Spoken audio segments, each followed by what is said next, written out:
संतों के द्वारा हरि नाम को सुनते, हरि की कथा को सुनते।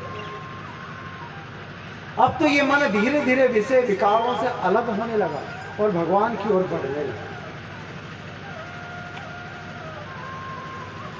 एक दिन नारद की माँ कहने लगी, बेटा तू बड़ा हो गया है ना, तेरा ब्याह करूंगी, छोटी सी तेरे लिए दुल्हन लेकर आ। लेकिन नारद का मन तो अब उस ब्रह्मचर्य को धारण कर चुका था, भगवान नाम का भी सहारा बना चुका था। अब कौन पत्नी, कौन परिवार, किसको अच्छा लगता है? जो भगवान के रंग में रंग गया उसको कहाँ चाहिए?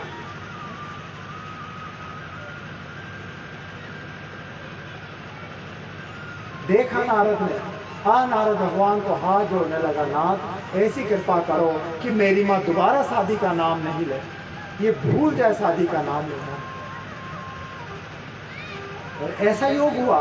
दासी जा रही थी महल में, प्रातः काल अंधेरे का समय था, ध्यान नहीं रहा, रास्ते में काला सांप पड़ा था, सांप के माथे पे पैर को रख दिया, सांप क्रोध में खड़ा हुआ, दासी के चरणों में फुंकार मारा, दासी का प्राण निकल गया।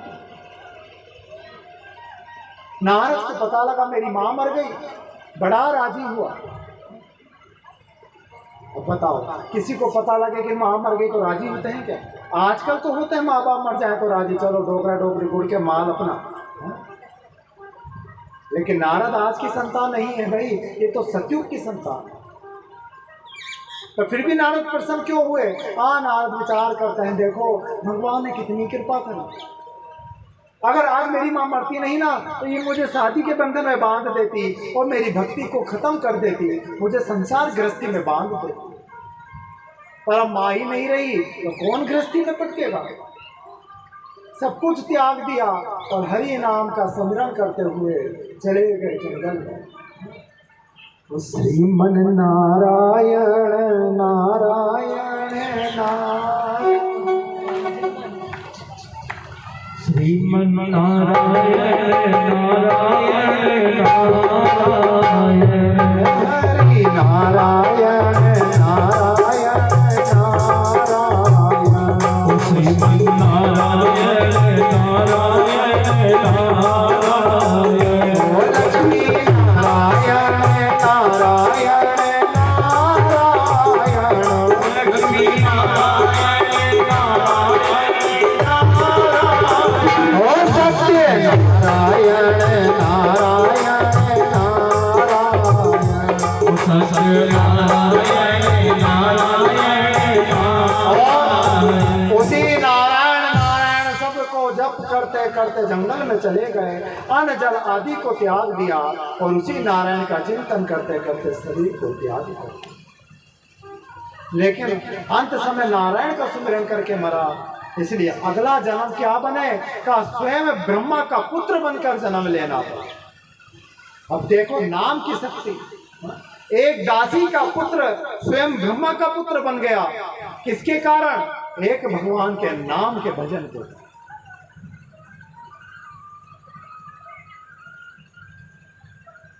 राधे राधे राधे। आप लोग आगे आ जाओ, थोड़ा आगे आ जाओ, ये जो पीछे बैठे हैं आगे आ जाओ थोड़ा। देखिए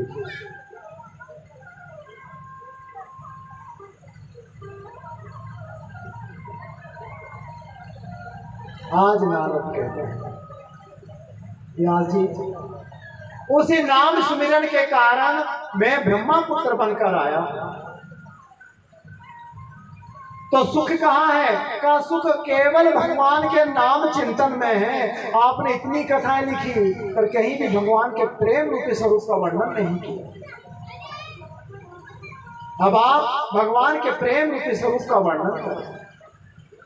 पर भैया मैं तो भगवान की बाल लीलाओं को, प्रेम लीलाओं को जानता ही नहीं, कैसे लिखूं? का आप ध्यान करो, ध्यान में जो दिखे उसी को लिखो। आज व्यास जी ने ध्यान किया। देखो आप लोगों में से सुबह सुबह ध्यान कौन करता है? कोई करते हैं क्या ध्यान? कोई नहीं करता। सही बात है भाई, करना भी नहीं चाहिए। सुबह सुबह क्यों नींद खराब करें? क्या मतलब? लेकिन देखो, जो ध्यान करते हैं वो जानते हैं। जब ध्यान करने बैठते हैं ना, तो ध्यान तो भगवान का करने बैठते हैं, लेकिन सबसे पहले ही परिवार गृहस्थी ही सामने आ जाए। आज व्यास जी ध्यान कर रहे हैं, लेकिन व्यास जी के सामने उनका परिवार आ गया। और व्यास जी का परिवार कौन है? कौन है व्यास जी का परिवार? ये पांडव और कौरव, यही व्यास जी का परिवार। क्या देखा? कुरुक्षेत्र की भूमि है, 99 कौरव मर गए, पांडवों का पूरा परिवार मर गया, मात्र 5 पांडव ही बचे। 99 कौरव मर गए, उनके पुत्र पौत्र सब खत्म हो गए। और कौन बचा है अंत में अधमूर्छित अवस्था में? कौन? दुर्योधन। जंघा से रक्त बह रहा है, मरणासन की स्थिति में पड़ा। महाभारत के पर्व में बड़ी सुंदर कथा आती है। जब महाभारत का युद्ध प्रारंभ होने लगा, और दुर्योधन की मां कौन है? गांधारी। गांधारी ने जब से धृतराष्ट्र को देखा, अपनी आंखों पे पट्टी को बांध ली। इनके अलावा दूसरों को कभी नहीं देखा। जब पति नहीं देख सकते तो मैं संसार को क्यों नहीं? और उसी से देवता प्रसन्न हो गए। देवताओं ने कहा, सती नारी जा, हमारा आशीर्वाद है, तू इन पट्टी को खोल के जिसको आंखों से देखेगी उसका शरीर वज्र से भी कठोर हो जाएगा, उसको कोई मार नहीं सके। और ये गांधारी को आशीर्वाद मिला। आज गांधारी दुर्योधन को कहती है, बेटा दुर्योधन, मुझे देवताओं से आशीर्वाद मिला, तो देख, कल प्रातः काल गंगा में स्नान कर शरीर पे एक भी वस्त्र धारण नहीं करना। जैसे बालक का जन्म होता है, बालक जिस अवस्था में होता है ना, वैसे ही बिना वस्त्रों के मेरे सामने आ, क्योंकि मुझे देवताओं का आशीर्वाद है, मैं जिसको देखूंगी उसका शरीर वज्र से भी कठोर हो जाए। और मैं जानती हूँ जिसकी ओर कृष्ण खड़े हो उनको कौन पराजित कर सकता है।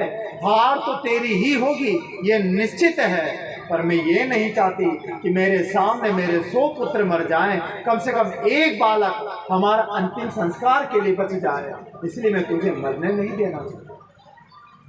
बाकी ये तो निश्चित है कि पराजय तेरी ही, क्योंकि गांधारी कोई साधारण नारी नहीं है भाई, ये भूत भविष्य वर्तमान तीनों को जानने वाली ज्ञाता है।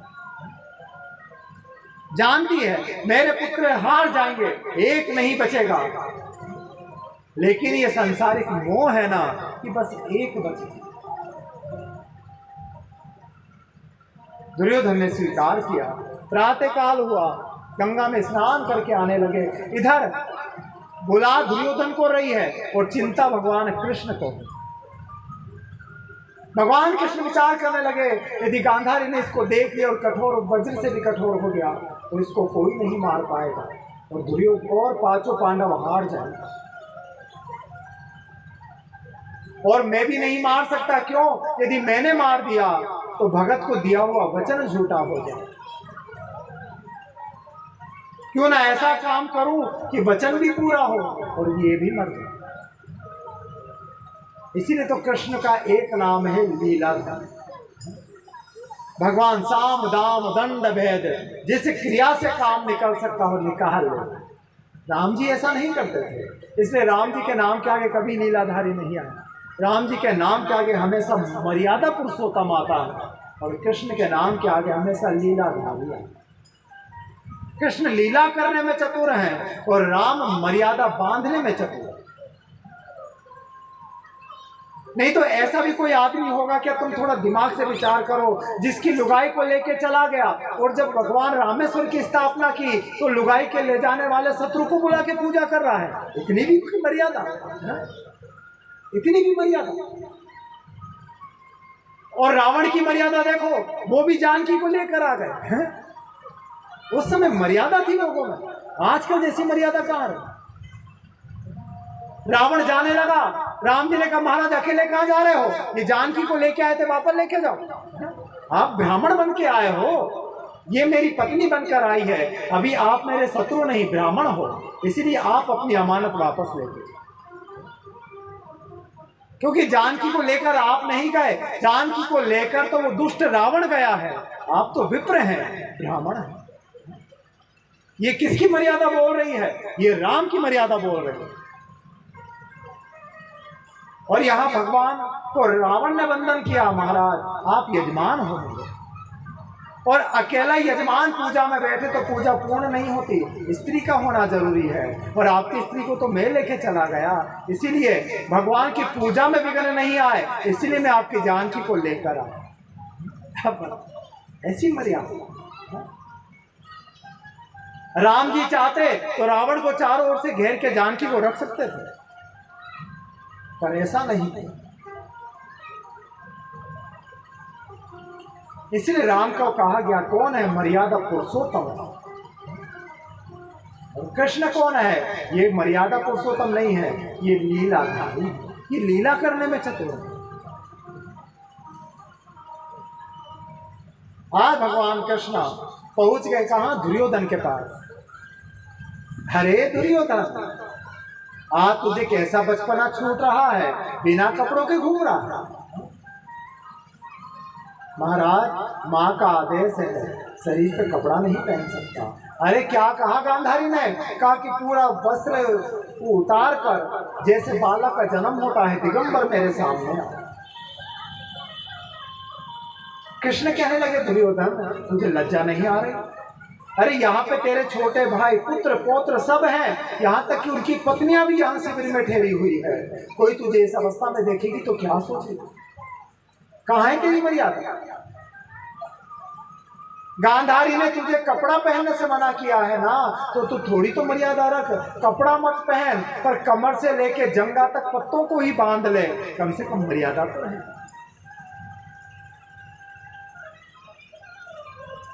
दुर्योधन विचार करने लगा, हाँ कहे तो बिल्कुल सत्य रहे। आज केले के पत्तों को बांध लिया जंगा तक, पहुंच गए गांधारी के पास। कौन, माँ मैं दुर्योधन हूँ। बेटा जैसे कहा वैसे ही आए हो ना, हाँ हाँ माँ वैसे ही आया। तो खोल लूँ मैं अपनी पट्टी को, कहाँ खोलो ना माँ। गांधारी ने पट्टी को खोला, ऊपर से नीचे तक दुर्योधन को देखा, और जहाँ जहाँ देखा वो शरीर वज्र का कट से भी कठोर हो गया, लेकिन जैसे जंगा को कमर तक देखा गांधारी ने नेत्रों को बंद कर। अरे मूर्ख, मेरी आज्ञा को टाल दिया, मैंने कहा था शरीर पर कुछ धारण नहीं करना, फिर ये पत्ता बांध के आ गया। समझ गई गांधारी। गांधारी कहने लगी बेटा तेरे में इतनी बुद्धि नहीं कि तू इतनी कलाकारी करे, बता मार्ग में कौन मिला था। माँ जब आ रहा था तब वो द्वारिका नाथ मुझे मिले।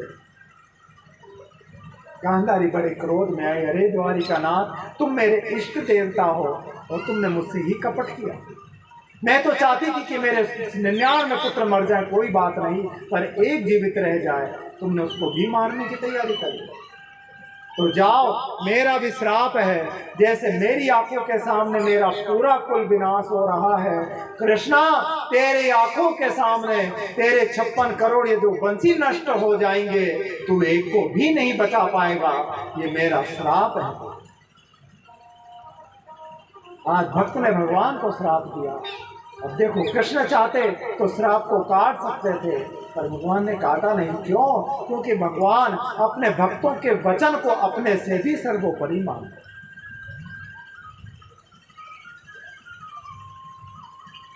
भगवान ने श्राप को स्वीकार किया। और आगे कथा में आएगा, प्रवास क्षेत्र में भगवान ने अपने सारे यदुवंशियों का विनाश कर दिया, आंखों के सामने देखते ही।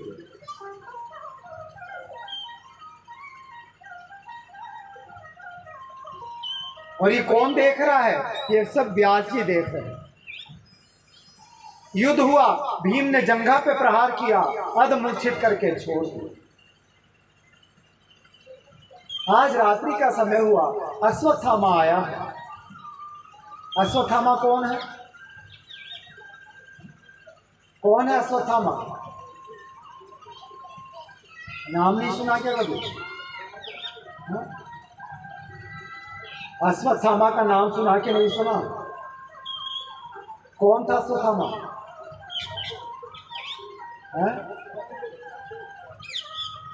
गुरुपुत्र।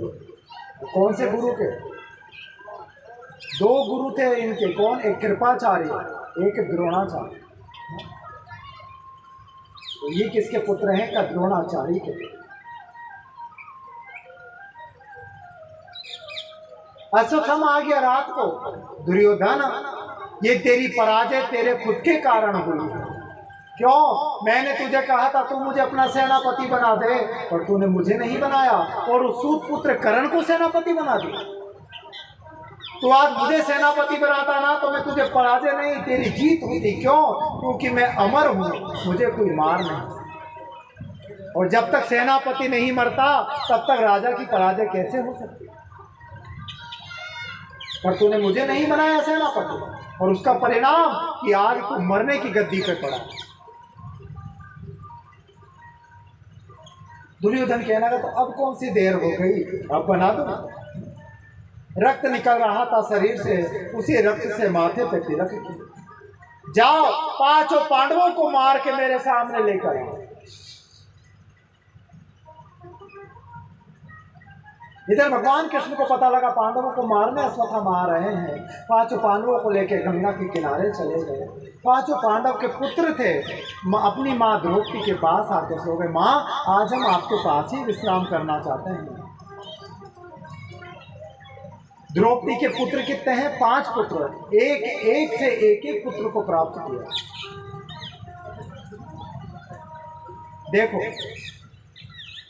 द्रौपदी और कुंती है ना, इन दोनों को शास्त्रों में क्या माना है? का कुंवारी कन्या माना। विवाह हो गया लेकिन विवाह के बाद भी कुंवारी माना, क्योंकि इनको आशीर्वाद मिला है भगवान का। कब? कुंती को कब मिला? जब सूर्य भगवान को के पुत्र को जन्म दिया, कर्ण को। विचार करने लगी, मैं तो बिना शादी के ही मां बन गई, संसार क्या कहेगा। सूर्य भगवान को वंदन किया, नाथ इस बालक का क्या करूं, मेरे चरित्र पर कलंक लगेगा, संसार मेरी निंदा करेगा। तो भगवान ने आशीर्वाद दिया, जाओ कुंती मेरा आशीर्वाद है, तुम सदा के लिए कुंवारी रहोगी, तुम्हारी कुमार अवस्था कभी समाप्त नहीं। और इधर द्रौपदी को भगवान कृष्ण का आशीर्वाद है। इसीलिए तो नियम था क्या? एक साल एक राजा के पास रहती थी। कौन? द्रौपदी।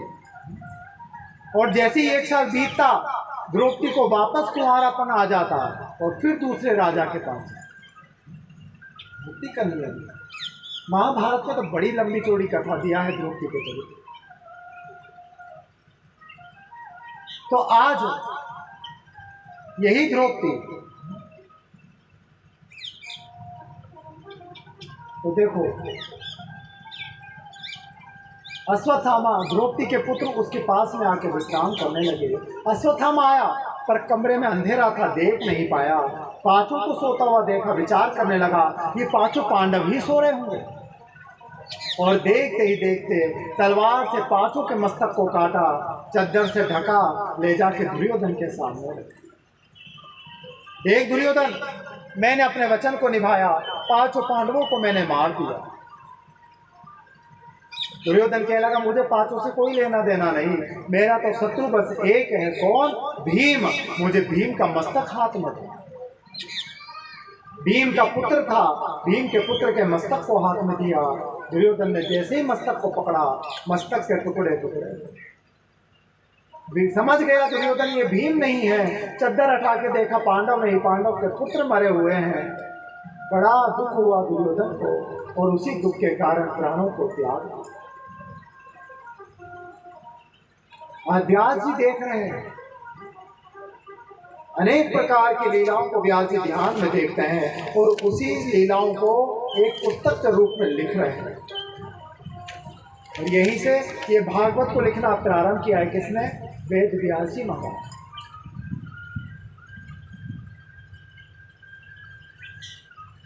अब पांचों पुत्र मर गए, पांडवों को लेके भगवान कृष्ण आए। अर्जुन ने देखा, अरे कृष्णा, हमारे पुत्रों को किसने मार दिया? कौन है आताताई? कौन है आताताई?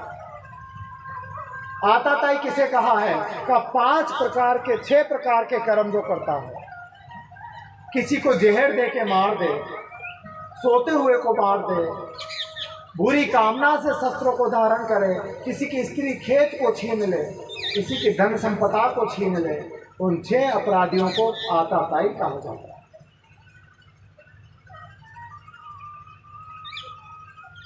भगवान कृष्ण का, भैया ये सारा काम तेरे गुरु पुत्र अश्वत्थामा ने किया। आज अर्जुन गया, बालों से खींचता हुआ अश्वत्थामा को लेकर आ गया। भगवान कृष्ण कहने लगे, मारो मारो, मार दो मार दो मार दो, ये आताताई है, इसको मार दो। आज अर्जुन ने तलवार को उठाई, मारने लगा। उसी समय द्रौपदी ने हाथ को पकड़ लिया, नहीं नहीं मत मारो। उवाच चासहन्तस्य वन्दनानयनं सति मुचितामेषां ब्राह्मणो नित्रां गुरु। देखो बड़ा सुंदर भाव का है द्रौपदी। द्रौपदी जानती है ना ये कौन है, मेरे पुत्र को मारने वाला है। लेकिन जब मारने लगे तो द्रौपदी ने क्या कहा? का उवाच चासहन्तस्य वन्दनानयनं सति मुचिताम ऐसा, अरे छोड़ दो, मत मारो, छोड़ दो।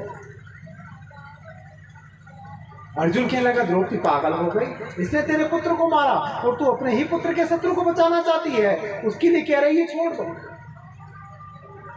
द्रौपदी कहती है, हाँ क्या कारण है? का 2 कारण है। पहला, ब्राह्मण हो, ये ब्राह्मण है, हम क्षत्रिय हैं, और क्षत्रियों को कभी ब्राह्मणों को मृत्यु के घाट नहीं उतारना चाहिए, यह क्षत्रियों का धर्म नहीं है, इसलिए इनको छोड़िए। दूसरा, का नित्राम गुरु, ये आपके गुरु के पुत्र हैं, और गुरु के बाद गुरु पुत्र ही गुरु के तुल्य होता है, इसलिए गुरु को मारा नहीं जाता है, गुरु को तो वंदना की जाती है, इसलिए मारो नहीं। भगवान कृष्ण का बिल्कुल सत्य कहा, छोड़ दो मत मारो, लेकिन ये आताताई है इसलिए इसको छोड़ो नहीं, मारो। अब भगवान कभी कहते हैं छोड़ो, कभी कहते हैं मारो। अर्जुन के समझ में नहीं आता छोड़ू या मारो। तभी भगवान ने इशारा किया, भैया इसके माथे में मणि है, मणि को निकाल। आज तलवार से मणि को निकाला, भगवान कृष्ण को स्पर्श किया। अब ब्राह्मणों के लिए मरण क्या है? का ब्राह्मणों का जहाँ अपमान हो, ब्राह्मणों को वहाँ कभी नहीं जाना चाहिए, क्योंकि ब्राह्मणों का अपमान ही ब्राह्मणों के लिए मरण के समान है। अश्वत्थामा बड़े क्रोध में आ गया, मेरा अपमान किया, अरे पांडवों अब तुम्हारा बीज भी नहीं छोड़ूंगा। ध्यान में देखा, उत्तरा के गर्भ में बालक है, और ये उत्तरा किसकी पत्नी है?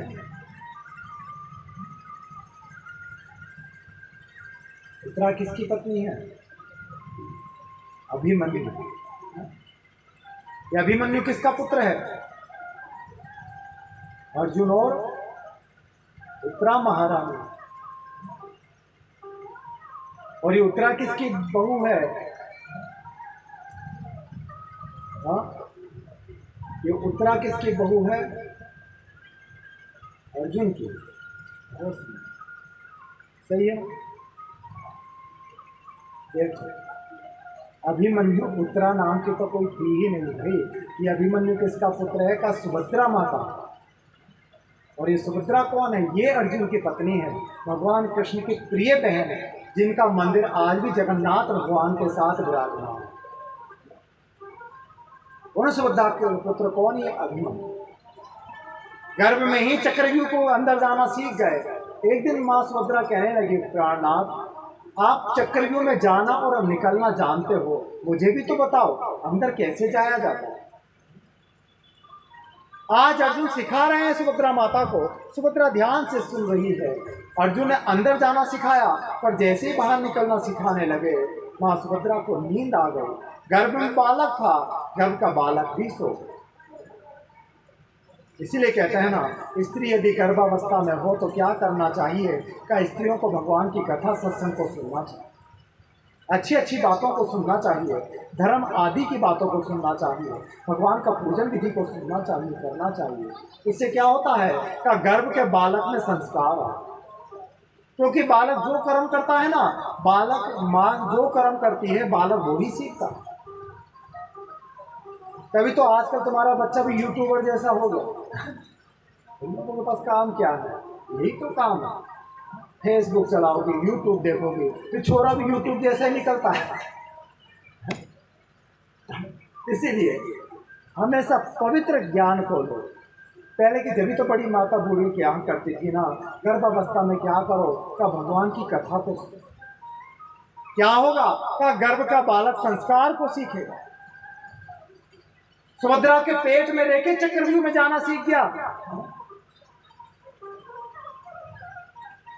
तो जो कर्म मां करती है बालक वही कर्मों को सीखता। तो आज अश्वत्थामा ने बाण को चलाया और बाण उत्तरा के गर्भ में प्रवेश कर गया। अग्नि बाण था, गर्भ जलने लगा। और ये उत्तरा किसकी पत्नी है? का अभिमन्यु की पत्नी। आज उत्तरा दौड़ी दौड़ी आई है भगवान कृष्ण के पास। पाहि पाहि महायोगिन देव देव जगतपते, नान्यम त्वद्वयं पश्यम यत्र मृत्यु परस्परम।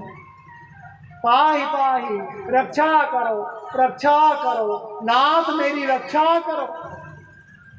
ना जाने ये अग्नि कहाँ से मेरे गर्भ में चली गई, मेरा गर्भ जल रहा है कृष्णा, रक्षा करो, मेरे गर्भ की रक्षा करो। मैं मर जाऊं मुझे उसका खेद नहीं, पर मेरे गर्भ का यदि बालक मर गया तो पांचों पांडवों को कोई बत्ती देने वाला नहीं बचेगा, इसका कुल मिट जाएगा। इसलिए इसके कुल की रक्षा के लिए मेरे गर्भ के बालक की रक्षा करो। जैसे ही कहा देखते भगवान ने अंगूठे के रूप को धारण किया और सीधा उत्तरा के गर्भ में प्रवेश कर गया। अपने सुदर्शन के द्वारा उस अग्निबाण को काटा। गर्भ के बालक ने देखा अभी तो मैं जल रहा था और 1 मिनट में ये शीतलता कहाँ से आ गई। तभी देखा गर्भ में एक तेज पुंज है, उसी तेज पुंज की परीक्षण करने लगा और उसी का परीक्षण करने के कारण उस बालक का नाम पड़ गया राजा परीक्षित। बोले कृष्णचंद्र भगवान।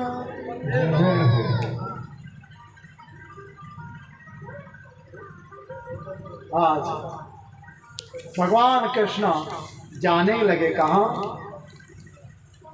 द्वारिका। विचार कर लगे बहुत समय हो गया हस्तिनापुर में रहते रहते, अब अपने घर पे चलना चाहिए। रानी पटरानियां मेरा इंतजार कर रही है।